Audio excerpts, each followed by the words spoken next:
公元前239年，大秦帝国首都咸阳城楼上挂出了一部书稿，书稿上方悬着整整1200两黄金，那是能让一个普通人瞬间登上战国福布斯富豪榜的巨款。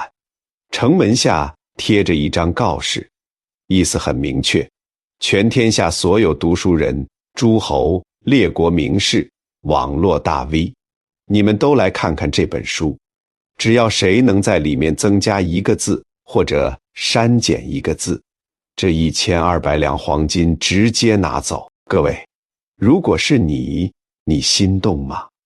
你是不是觉得这简直是天上掉馅饼，是史上最简单粗暴的悬赏改稿？没错，这个大家从小背到大的成语一字千金就是从这里来的。但奇怪的事情发生了，告示贴了好多天，咸阳城下人山人海，东方六国那些平时最喜欢抬杠、最喜欢辩论的喷子和名嘴们全都哑巴了，没有一个人敢上前去改哪怕一个标点符号。难道是这本书写得完美到连一个错别字都没有吗？当然不是，就算让孔子和诸葛亮来写，也不可能一个字都改不动。真正的原因是所有人都清楚地知道，这挂在城头的1200两黄金不是稿费，而是买命钱。这部书也不是普通的文学作品，而是一场极致的政治肌肉展示。因为这部书的作者叫吕不韦，他是当时大秦帝国的乡邦，是少年秦王嬴政的重父，是整个帝国实际上的最高掌权者。把时间线往前推一点，熟悉历史的朋友都知道，吕不韦原本是个跨国大商人，他眼光极其毒辣，搞出了中国历史上最成功的一笔风险投资期货客居。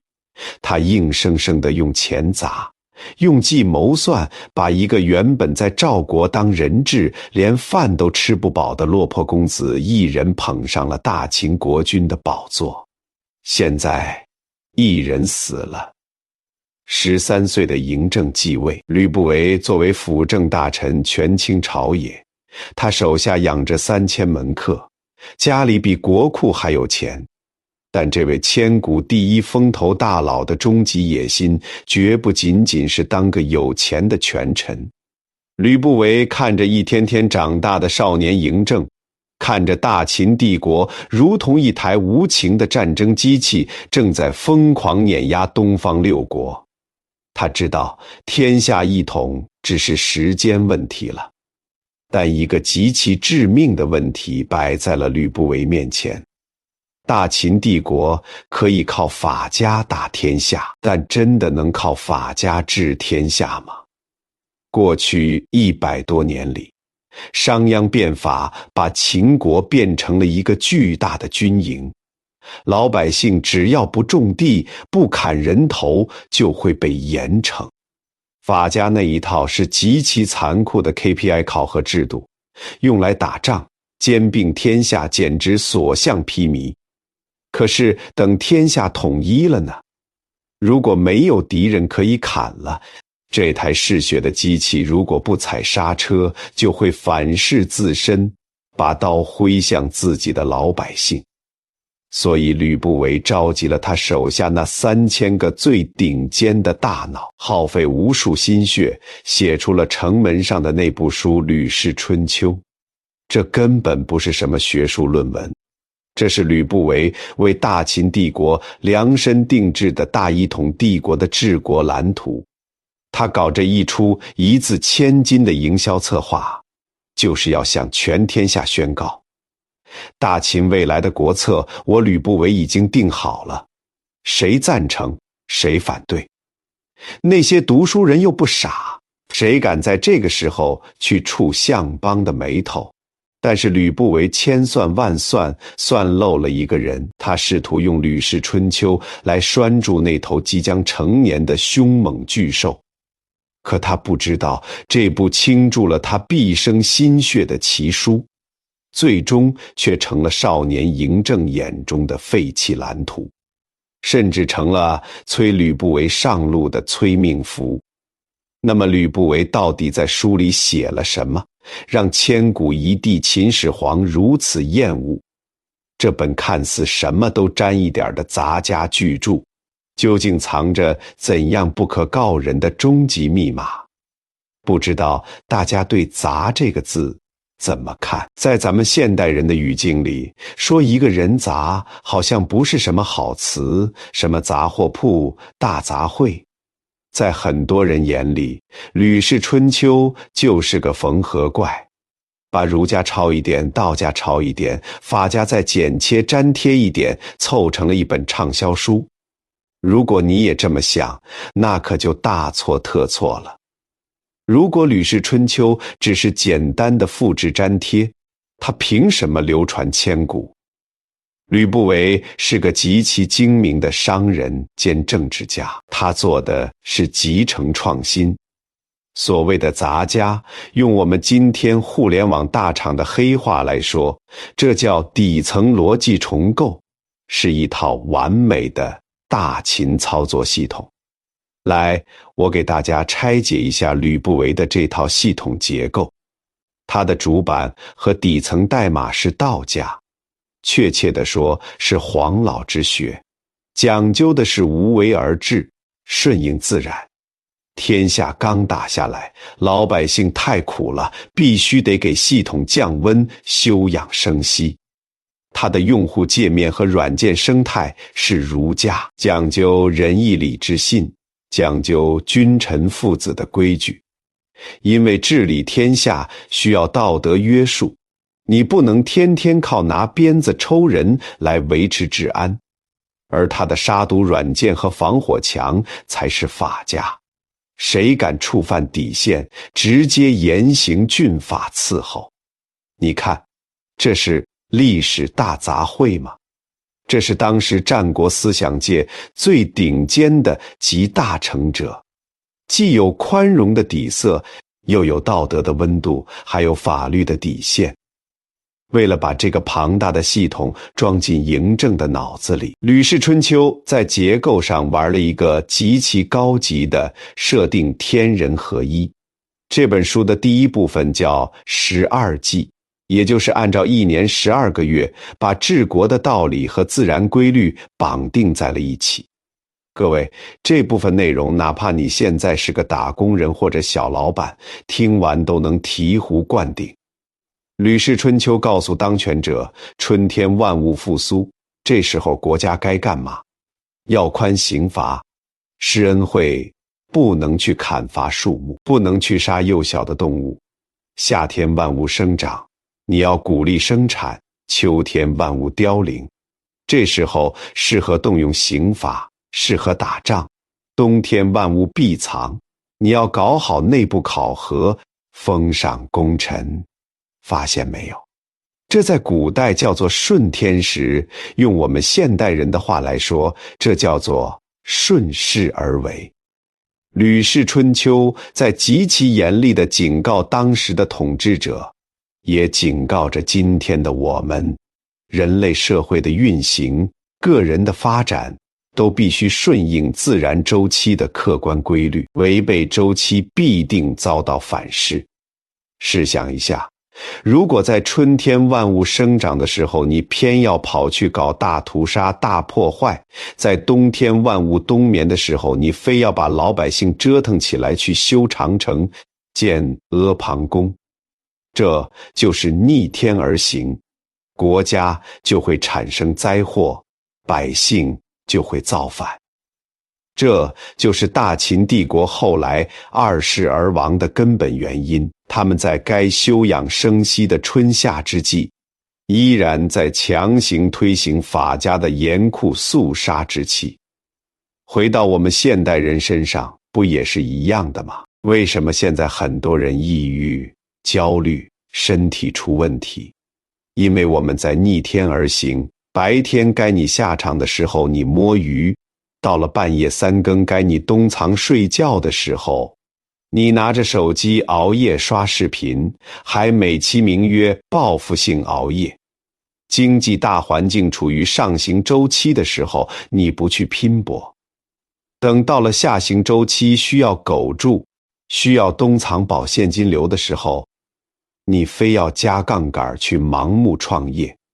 你不亏钱谁亏钱？各位，这叫什么？这叫以物害己。所以你看《吕氏春秋》，表面上是在教帝王怎么掐着日历本治国，骨子里他是在讲一套关于生命、关于周期、关于万事万物如何健康运转的终极系统论。但是这套看起来无懈可击、顺应天道的系统，却偏偏触及了法家的核心利益，也深深刺痛了那个渴望绝对权力、想要把整个天下都攥在自己手里的少年嬴政，当顺势而为的杂家撞上了人定胜天、王权至上的纯粹法家。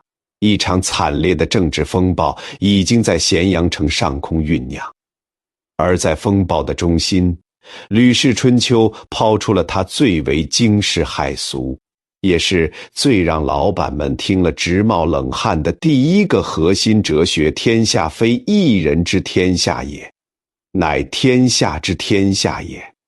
想要当好天下之主，你首先得学会一件事，别把自己太当回事儿，先爱你自己，才能爱天下。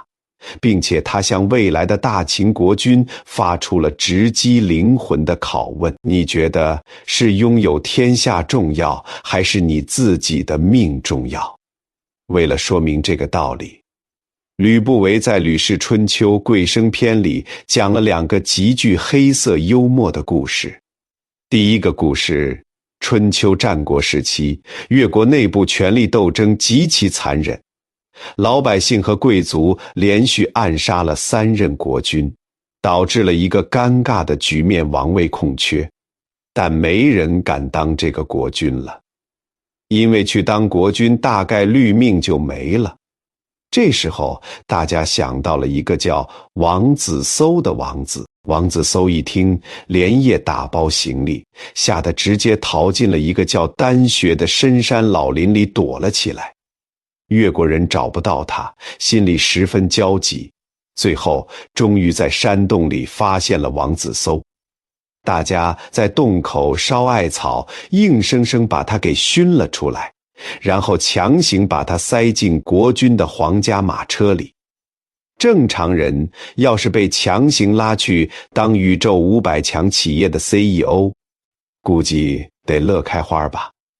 但王子搜在车上干嘛呢？他仰天长叹，哭得撕心裂肺，大喊：做国君啊，做国君啊，你们为什么偏偏不肯放过我啊？各位，你以为王子搜是在凡尔赛吗？真不是。吕氏春秋在讲完这个故事后，给出了极其精辟的评价。王子搜不是讨厌当国君，他是讨厌因为当国君而损害自己的生命。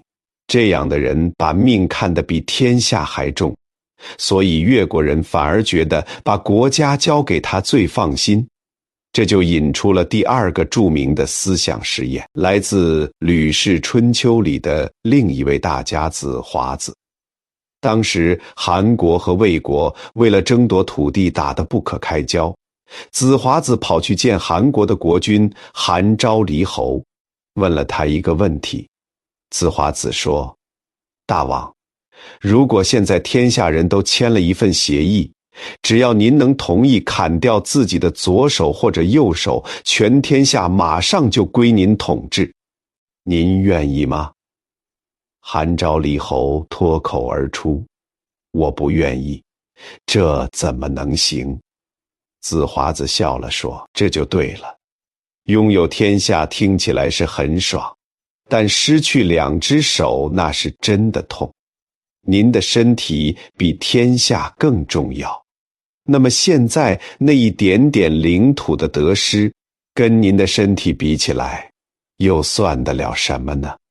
你看，吕不韦借这些故事到底想表达什么？他在痛批一种极其普遍的社会病倒治本末，以物害己。什么是物？权力、地位、金钱、名声，甚至整个天下。在《吕氏春秋》看来，这些都是外在的物，它们是工具，是用来服务于你的生命的。但是绝大多数人活反了。你想想我们现在的社会是不是典型的倒治本末？我们去赚钱，本来是为了让生活变得更好，让生命更丰盈。可是为了赚钱，我们去疯狂熬夜，去996，去疯狂内卷，最后把身体搞垮了，把精神搞抑郁了。这不就是用比天下还宝贵的生命去换取微不足道的左手右手般的利益吗？这就是《吕氏春秋》里说的权性。你的身体健康，你的情绪稳定，你感知快乐的能力，这叫性。如果一份工作、一段关系或者一个外在的欲望正在疯狂摧残你的身心健康，这就是以物害己。发现没有？《吕氏春秋》简直就是中国古代的反内卷第一奇书。他在2000多年前就告诉你，天下是帝王的，但命是你自己的。不管在什么位置，先照顾好自己，先保全自己真实的本性。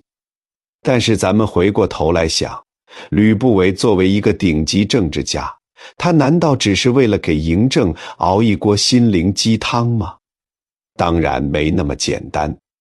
吕不韦把贵生放在《吕氏春秋》极其重要的开篇位置，其实藏着他对少年秦王嬴政最深切的担忧，也是最硬核的管理学警告。他在暗示嬴政一个极其深刻的政治逻辑，一个连自己生命都不爱惜，不懂得享受生活，只知道疯狂工作的机器是极其可怕的。如果统治者自己是个为了宏图霸业可以不顾一切的奋斗者，那他对待手下的臣民就必然会像对待草芥一样残忍。他会理所当然地认为，为了大秦帝国的万世基业，寡人连自己的命都可以不要。你们这些老百姓死在修长城、修皇陵的工地上，又算得了什么？历史恰恰印证了吕不韦的恐惧。后来的秦始皇嬴政就是一个极度不崇养生、不爱惜自身的工作狂。史书上记载，他每天要批阅120斤重的竹简，不批完绝不休息。他像一台永远不知疲倦的永动机，疯狂地兼并六国，疯狂地修筑工程奇迹。在嬴政的眼里，吕不韦这套贵生权性的理论简直就是软弱，是懦夫的表现。大秦男儿就应该在战场上建功立业，哪怕战死沙场也是死得其所。想要休养生息，想在树下喝茶享受生命，门儿都没有。当老板的价值观是霸业高于一切时，这套生命高于一切的思想教材注定会被扔进垃圾桶。但吕不韦依然执拗地写完了全书，他试图用这套哲学拉住那辆即将失控的帝国战车。他告诉所有未来的管理者，最高级的管理不是强迫别人为你卖命，而是你自己懂得生命的珍贵，从而去尊重和保护每一个员工、每一个百姓的生命。只有这样，你的基业才能长青。只可惜，这番苦心，嬴政没听懂，也不想听。那么既然不能强迫大家拼命，一个帝王，一个 CEO 到底该怎么做才能管理好庞大的团队呢？吕氏春秋随即抛出了他的第二个核心哲学，也是对法家严酷统治的又一次降维打击。最高级的管理是老板的无为。有人会质疑，你说的不对呀，要是全天下的人都去追求贵生，都跑去养生去躺平了，那国家谁来管？公司谁来管？事业谁来管？我这千秋霸业，我这马上要上市的公司，难道靠大家天天在办公室里打太极拳来实现吗？这个问题问得太好了，这就涉及到了《吕氏春秋》里最核心也是最具有颠覆性的管理学干货——君道与臣道。吕不韦作为大秦帝国当时的掌舵人，手底下管着百官万民，他当然不可能真的是一个劝大家躺平的闲人。相反，他对怎么激发团队的战斗力有着极其高超的系统性思考。在这个庞大的管理系统里，《吕氏春秋》定下了一条铁律：处尊位者必以无为为主。各位，如果你现在是个团队 leader， 或者你自己创业当老板，请把4个字刻在你的办公桌上：老板闭嘴，系统才能运转。我们很多人有一种误区，觉得一个好老板就应该像诸葛亮那样鞠躬尽瘁，死而后已，事必躬亲，恨不得连公司厕所买什么牌子的卫生纸都要亲自审批。但在《吕氏春秋》看来，这种老板不仅是个蠢老板，而且是非常危险的老板。为什么？因为老板和员工，也就是古代说的君和臣，他们的职责有着极其严格的界限划分。书中说君道是无为，而臣道是有为。什么叫无为？不是让你每天在办公室里睡大觉。这里的无为指的是不妄为，不刻意表现出具体的个人偏好与行事风格。我们来还原一个极其真实的职场场景。假设你是个大老板，今天开会你只是随口说了一句，我觉得 PPT 用蓝色的背景挺好看。你以为你只是表达了一个审美偏好，错，在员工眼里，这就是圣旨。第二天你就会发现全公司的 PPT 都变成了蓝色，连保洁阿姨的拖把都换成了蓝色。就算有人觉得红色更能体现这期方案的热情，他敢用吗？他不敢，他宁愿拿一个平庸的蓝色方案去交差，也绝对不去触碰你这位老板的逆鳞。发现问题了吗？老板一旦事事有为，一旦有了明确的个人偏好，下属就会立刻开启向上管理模式。他们不再去追求事情的最优解，而是去追求如何让老板高兴。他们会投其所好，会弄虚作假，会揣摩上意。这就是《吕氏春秋》里警告的。如果统治者喜欢炫耀自己的聪明才智，喜欢亲自下场指导具体工作，那么大臣们就会把真实的想法隐藏起来，一味顺着你的心意行事。你这个老板看到的全是假象，整个管理系统就彻底失灵了。所以吕不韦交给未来秦始皇的高级管理术是：你要像一面镜子，像一个空杯子。镜子自己是没有固定画面的，杯子自己是没有固定味道的。你只有把自己放空，下属才能把他们的才华能力通通发挥出来。你设定好 KPI， 制定好赏罚规则，然后闭嘴看着他们干，干得好就赏，干得不好就罚。这就叫君道无为，臣道有为。各位，这叫什么？这叫君臣有义。但是这时候又出现了一个致命的漏洞。既然老板要把权力下放，靠下面的人去干活，那老板每天的主要工作其实就变成了一件事实人用人，也就是我们今天说的绩效考核与人才选拔。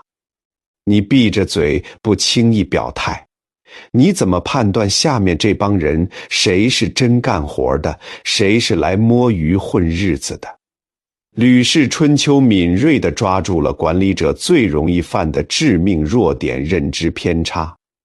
在书里有一个专门的篇章叫做去诱，诱在这里不是宽恕的意思，而是指被蒙蔽、被执念困住。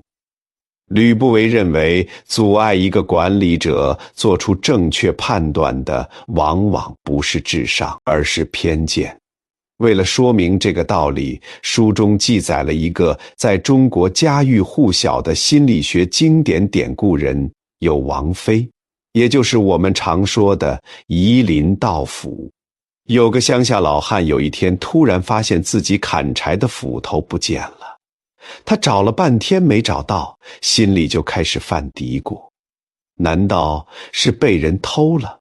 他抬眼一看，正好看到隔壁邻居家的儿子在院子里走动。老汉心里顿时咯噔一下，对，肯定就是这小子偷的。一旦脑子里有了这个先入为主的偏见，接下来发生的事情就极其有意思了。老汉怎么看这小子怎么像小偷，看他走路的姿势鬼鬼祟祟的，像个偷斧头的，听他说话的语气结结巴巴的，像个做贼心虚的，甚至看他吃饭喝水的神情，全都像是偷斧头之后刻意掩饰的微表情。老汉在心里已经给这小子判了死刑。结果到了第二天，老汉在后山挖土，一锄头下去，当的一声，把自己昨天随手扔在土坑里的斧头给挖出来了。老汉拿着斧头再回去看邻居家的儿子，嘿，奇了怪了，这小子走路也昂首挺胸了，说话也掷地有声了，怎么看都是个根正苗红的大好青年，全身上下哪儿还有半点小偷的影子？这哪里是在讲古代的老汉，这明明是在照妖镜里照出来的我们自己呀！在现代心理学里，这叫做确认偏误。当你心里认定了一个观点，你就会下意识地去寻找所有能证明这个观点的证据，而自动过滤掉所有相反的证据。吕氏春秋把这个故事放在这里，是在极其严厉地敲打所有当权者。作为老板，你手握重权，如果你戴着有色眼镜去看待下属，你会亲手毁掉你的团队。如果你偏爱某个马屁精，他就算把事情搞砸了，你也会觉得他虽然能力不足，但态度是真的好，忠心耿耿。如果你讨厌某个直言进谏的老实人，他就算做出了亮眼业绩，你也会觉得这人功高震主，狼子野心，绝对是在图谋不轨。这就是被诱困住了，被自己的情绪和偏见蒙蔽了双眼。吕氏春秋给出的解决方案是去诱与察微管理者必须放下自我执念，随时保持极其理性客观的态度去观察事物及其细微的发展规律，不被表象和私心所迷惑。我们回过头来看这套管理系统，老板无为，员工有为。老板克制私欲，用理性和客观去考核人才，完美吗？堪称完美的管理学圣经。如果大秦帝国真的按照这套蓝图去运转，帝王端坐在龙椅上，垂拱而治，丞相和百官各司其职，大秦可能真的就不止2世而亡了。但可惜这套蓝图彻底触及了少年嬴政的逆鳞。随着嬴政一天天长大，他的语意逐渐丰满。这位千古一帝的性格是什么？是控制狂，是极度的自信与霸道。你吕不韦让寡人无为，让寡人把权力下放给你们这些大臣去有为，让寡人当个空杯子听你们的摆布。不，寡人不仅要有为，寡人还要包揽天下所有的大事小情。寡人要统一度量衡，寡人要修长城，寡人要把全天下的生杀大权全都死死地攥在自己一个人手里。在绝对的权力欲望面前，《吕氏春秋》里讲的君道和臣道成了吕不韦试图限制皇权、架空秦王的罪证。这也为吕不韦日后的悲惨结局埋下了最致命的伏笔。而当吕不韦意识到这套完美的治国管理体系可能无法说服嬴政时，他在书的最后祭出了整个《吕氏春秋》中最震古烁今的实践哲学。他要告诉嬴政一个极其残酷的历史铁律：哪怕你法家的刀再锋利，你也永远斩不断时间的洪流。这就是我们接下来要讲的核心哲学，破除教条主义。而且我敢打赌，各位肯定都在语文课本里学过这一篇，但你绝对不知道它背后竟然藏着大秦帝国生死存亡的终极密码。好，深吸一口气，进入《吕氏春秋》最震撼，也是最能体现吕不韦顶级政治家眼光的最后一个核心模块。各位，我们在小学语文课本里都学过一个成语故事，讲的是一个楚国人坐船渡江，一不小心他那把宝贵的佩剑扑通一声掉进了水里。这楚人倒也不慌，慢条斯理地掏出一把小刀，在船舷上刻了个记号，说：没事，我的剑就是从这个地方掉下去的。等船靠了岸，我顺着记号跳进水里去找剑。结果大家都知道了，剑早就不知道沉到哪里去了，他最终一无所获。来，把这个成语的名字打在公屏上，没错，刻舟求剑。我们小时候读这个故事，是不是都觉得这楚国人脑子不灵光，是个十足的愚人？老师告诉我们，这个成语是用来讽刺那些思想死板、不知变通的人。但是今天我要给大家来一次史诗级的降维解读。你知道刻舟求剑这个故事最早出自哪里吗？没错，就出自挂在咸阳城头的那本《吕氏春秋》。具体在《茶经》这一篇里，吕不韦花那么多钱财，养那么多门客，写一部给未来大秦帝王看的治国大纲。你觉得他会闲来无事，要在里面写一个儿童睡前搞笑小故事吗？绝对不会。如果你把《吕氏春秋》看作是一部大秦帝国的政治隐喻录，你就会发现刻舟求剑简直是一个让人毛骨悚然的死亡预言。咱们来重新拆解一下这个故事里的核心元素。那艘正在往前行驶的船代表着什么？代表着时代，代表着不断向前发展的国家大事。水流代表着什么？代表着时间，代表着不可逆转的历史潮流。那把掉进水里的剑代表着什么？代表着过去的旧制度，也就是大秦帝国赖以起家的商鞅之法。大秦帝国过去100多年，为什么能把六国牢牢压制，逐一碾压？靠的就是商鞅定下的那套极其严酷、奖罚分明的战时体制。你砍下敌人的脑袋，我就给你分房赐爵；你敢临阵退缩，我就把你全家连坐治罪。这把剑太好用了，好用到大秦历代国君都对他爱不释手。但是吕不韦站在时代的船头，看着即将一统的天下，他极其清醒地看到了致命的危机。他在《茶经》这篇文章里发出了震耳欲聋的呼喊：时不与法俱治，法虽经而治，犹若不可法。故是先王之成法，而法其所以为法，意思是什么？时代已经变了，过去的法律制度虽然还摆在那里，但它已经不适合今天的情况了。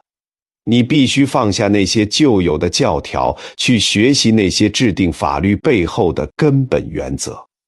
吕不韦是在指着少年嬴政的鼻子警告他：大王啊，时代的航船已经驶入和平年代了，你还非要在船舷上刻个旧记号，死死抱着当年商鞅掉进时代洪流里的那把战时旧剑不放吗？如果你试图用管理军营的残酷方式去治理一个统一后的庞大帝国，你捞不到太平盛世，你只能捞到大秦帝国的毁灭震撼吗？各位，这才是刻舟求剑背后的终极密码，这叫破除教条主义，这叫与时俱进。其实跳出历史，把茶经这套哲学放在我们今天的现代职场和商业社会，依然是一把极其锋利的处事利器。我们见过太多现代版的刻舟求剑了。当年的诺基亚手机做得像砖头一样结实耐用，这是他们当年称霸市场的起家宝剑。但是当智能手机的时代航船呼啸而来的时候，诺基亚还死死盯着过去的成功记号，固守旧有模式，最后轰然倒塌，淡出市场。对于我们个人来说也是一样，你10年前学了一个极其冷门的专业，或者掌握了一项当时很吃香的技能，你靠它拿了高薪，站稳了脚跟，这就是你的剑。但是今天 AI 时代来临，大模型遍地开花，时代的洪流早就把过往的经验冲得面目全非了。如果你还天天抱着过去的老经验固步自封，拒绝学习新东西，甚至抱怨行业，抱怨公司不给你涨薪，那你也是那个坐在船头拿着小刀刻记号的楚国人。发现没有，吕氏春秋教给我们的终极生存法则是：不要迷信过去的成功，不要迷信固有的权威教条，永远保持对当下时局的敏锐洞察。时代怎么变，你的认知和生存系统就必须跟着迭代升级。然而吕不韦看透了时代，看透了处事法则，却唯独没有看透人性，没有看透那个在他庇护下长大的少年帝王的心。历史的巨轮滚滚向前，吕氏春秋这本思想集大成之作终于迎来了他宿命般的悲剧尾声。当完美的治国蓝图撞上现实中极度膨胀的绝对皇权，毁灭也就进入了倒计时。公元前238年，秦王政22岁举行了加冕冠礼，正式亲政。那个曾经需要吕不韦扶持，躲在他巨大阴影下的少年，如今已经长成了一头真正的绝世猛兽。千古一帝的獠牙终于露了出来，一场名为嫪毐之乱的政治风暴席卷整个咸阳。嬴政以极其冷酷、雷霆万钧的手腕将叛乱者车裂处死，将自己的生母赵姬幽禁深宫。